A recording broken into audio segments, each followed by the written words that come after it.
folks, this is Mike the Christian Guy. I want to share some interesting church stories with you, but I want to share one first with you that didn't quite happen in church. This one happened the other day on the way to Cleveland. Me and Miss Angel, she has her best friend, Miss Becca. They have been friends ever since kindergarten. Well, you know what happened? They were texting each other back and forth, and they called each other sissy all the time. Well, I'm driving my truck going up 77, perfectly minding my own business. And the next thing I know, Miss Angel went to say something to me, looked at me and said, "I love you, sissy." Now, this is a public service announcement for all you ladies out there. If y'all got a horny moan problem this bad that you got a mustache, you need to really get that looked at, okay? Now, let me share some church stories with you. First one was, when old Mike the Christian Guy was a little boy, about 11 years old, we had a revival. Now see, this is danger of raising your kid Pentecostal. We were in church and we had this preacher come to preach, and we had some boxes back in the choir loft that was covered with curtain. And my daddy, who was assistant pastor, told me, he said, "You stay with that young preacher and you do whatever he needs." Well, you know what? That young preacher looked at me and said, "Son, what is them boxes?" I said, "You know we Pentecostal around here. We handle snakes." Now, can I tell you something? If the Lord was to tell old Christian Guy Mike over here to handle snakes, I'd have to have 2 forms of ID and a note from somebody. Well, I snuck off to the nursery, and I got a one of them rattles, you know, for the little kid. They're in the nursery, and the services are going, and I'm shaking that rattle. Well, you know what happened? The song stopped, and the rattle didn't. That old preacher thought it was a rattlesnake. My daddy knew it was a bratty kid.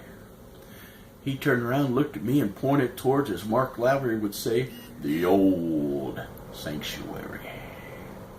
And he marched me back there. The choir was a-singing, "Near My God to Thee." He liked to whoop the daylights out of me. Him and the pastor, after church, was sitting in the back office laughing about it. Then another time I was singing bass for a gospel group, and we had a show-off in that group. The lead singer loved to wear tight breeches.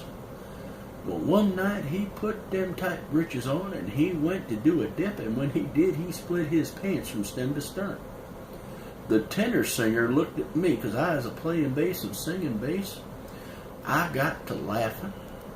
Showed the tenor singer what was going on. He got to laughing. The lead singer got mad and turned out towards the audience, and that boy had ripped his breeches from stem to stern, and he had on them underwears, you know, that have the hearts all over them.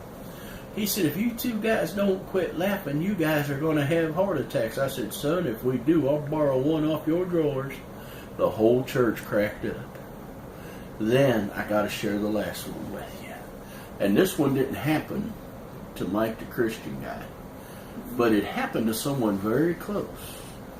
They were setting up one time for a Christmas play in a church. And this young lady was carrying a camel. Just carrying that camel, and dropped it and broke its hump. It was a humpless camel. Well, you know what happened? That little girl got upset, ran and got some super glue, her and her mommy, and taped the camel. That camel come down that morning on crutches. Boy, I tell you what, now some funny things happen in the church houses today, folks. But I'm going to tell you, there's a lot of things we can laugh at in church. There's a lot of things that will keep you going in the house of God. But hey, I want to sign off by telling you this. Get them saved. We love you. Bye.